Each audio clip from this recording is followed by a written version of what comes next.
Hello everyone, this is Ankita Awasthi. Welcome to my channel Ankita's business. तो central university of Jharkhand ने CUET UG वाले बच्चों के लिए एक नोटिस निकाली है। उस नोटिस में इन्होंने कुछ चीज़ों को क्लियर किया है। तो देखो, यहाँ पर बेटा अगर आपको यहाँ पर BSc इन इन्वायरमेंटल साइंस चाहिए, मतलब कि अगर आपको यहाँ 4 साल की इन्वायरमेंटल साइंस चाहिए, तो यहाँ पर आपको डोमेन वगैरह में एक बार चेक कर लो कि क्या चाहिए। फिजिक्स चाहिए, केमिस्ट्री चाहिए और इन्वायरमेंटल साइंस चाहिए, अगर आप इसमें एडमिशन लेना चाहते हो तो। ठीक है, फिर उसके बाद देखो इन्होंने लिखा है बी रीड एज, मतलब कि मिनिमम 3 फ्रॉम 7 डोमेन्स, मतलब physics, chemistry, mathematics, biological science या फिर बायोलॉजी और ये biochemistry, geology, geography, environmental science, agriculture, इसमें से। और अगर आपको बेटा एंथ्रोपोलॉजी में चाहिए तो आपको एंथ्रोपोलॉजी और GT लेना ही पड़ेगा, मतलब कि एंथ्रोपोलॉजी या फिर आपके पास GT एक होगा।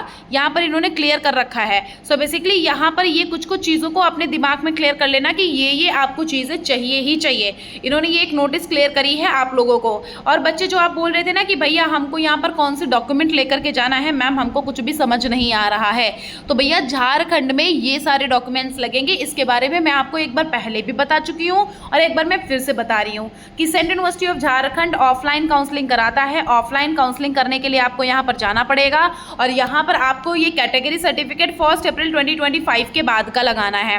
तो फटाफट से यहाँ पर जाओ, अपना सारा काम करके आओ। यहाँ पर पहले आपको ऑफलाइन काउंसलिंग ही होगी। ऑफलाइन काउंसलिंग में होता है ऐसा है कि आप डायरेक्टली जब यहाँ पर जाते हो ना, तो यहाँ पर आप जब पहुँचते हो, पहुँचने के बाद यहाँ पर आपसे वो क्लियर कट बोलते हैं कि भैया यहाँ पर अपने डॉक्यूमेंट वेरीफाई कराओ। वेरीफाई कराने के बाद आप जाओ और जाने के बाद आपको एक लिस्ट मिल जाएगी।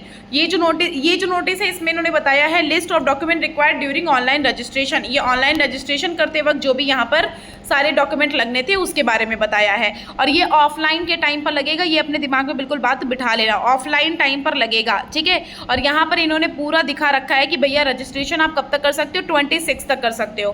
कब तक? 26 तक कर सकते हो, 26 जुलाई, मतलब कि अभी आपके पास 1 दिन का और टाइम है। अपना 1 दिन में और अपना इनका फॉर्म पूरा अप्लाई कर दो। पूरा इन्होंने क्लियर कर रखा है सारा सब कुछ। ठीक है, तो अभी आप लोग यहाँ पर फॉर्म अप्लाई करो पूरा। अगर कोई दिक्कत समस्या हो तो मुझे बता देना, मैं तुमको क्लियर कर दूंगी। ठीक है, फिर ये फ्लो चार्ट है। फ्लो चार्ट में आपको ये क्लियर करा गया है कि आपको कैसे क्या यहाँ पर एडमिशन का प्रोसीजर करना है। जैसे फ्लो चार्ट में अगर समझाऊं मैं, तो यहाँ पर आप करोगे, यहाँ देखो सबसे पहले तो रजिस्ट्रेशन करोगे। रजिस्ट्रेशन करने के बाद ये आपको CUJ सेलेक्ट करना पड़ेगा।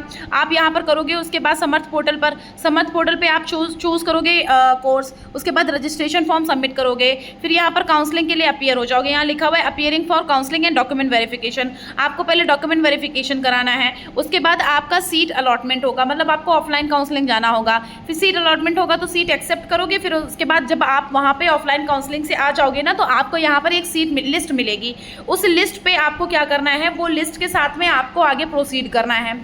जो वहाँ पर लिस्ट मिलेगी ना, उस लिस्ट में अगर तुम्हारा नाम होगा तब तुम आगे प्रोसीड करोगे। अगर तुम्हारा उस लिस्ट में नाम नहीं होगा तो तुम्हें आगे नेक्स्ट जो भी ऑफलाइन काउंसलिंग होगा उसमें जाना पड़ेगा। ऐसा होता है। ठीक है, फिर ये सारा सब कुछ यहाँ पर पूरा, मतलब ऐसा है कि इनकी सारा देखो, इन्होंने पूरी तरह से दिखा दिया है कि भाई हमारा ऑफलाइन काउंसलिंग होगा, इसीलिए ऑफलाइन काउंसलिंग के लिए इन्हें बोल दिया है कि भाई अपने ये सारे डॉक्यूमेंट क्लियर करके रखना। अभी ऑफलाइन काउंसलिंग का जब भी डेट कोई देंगे तब आपको हम क्लियर करेंगे। तो चैनल को कर लो सब्सक्राइब, जिससे कि कोई अपडेट आपसे मिस ना हो। और ये आपकी रजिस्ट्रेशन की लिंक है, अपना यहाँ पर जाओ, फटाफट से रजिस्ट्रेशन करो। अगर आपको कोई समस्या दिक्कत हो तो मुझे बताना। ये देख लो सारे अपने प्रोग्राम में सीट देख लो कि कौन से प्रोग्राम में कितनी सीट अवेलेबल है, जिससे कि तुम्हें एक चीज़ ये क्लियर हो जाए कि हाँ हमारे प्रोग्राम में इतनी सीट है, तो कम से कम हम उस हिसाब से कॉम्पिटिशन में आगे बढ़ पाएँ। अभी इनका ये सीट वाला मैट्रिक्स वाला ओपन नहीं हो रहा है। चलो ठीक है, आप लोग एक बार ओपन करके देखना। ये इनका तो फ्लो चार्ट है। ठीक है, आप लोग एक बार इसको ओपन करके देखना। अगर ओपन हो जाता है तो बहुत अच्छी बात है, अगर नहीं ओपन होता है तो आप लोगों को, हाँ ये देखो ओपन हो गया है। तो यहाँ पर इतनी सारी सीट अवेलेबल है। अब आप आगे का प्रोसीजर अपने आप से सोचना कि हमको एडमिशन लेना है नहीं लेना है। इतनी सारी सीट्स अभी आपके पास अवेलेबल हैं। तो अब यहाँ पर आपकी ऑफलाइन काउंसलिंग होगी, ये अपने दिमाग में पूरी तरह से लेना बिठा। थैंक यू सो मच बच्चों।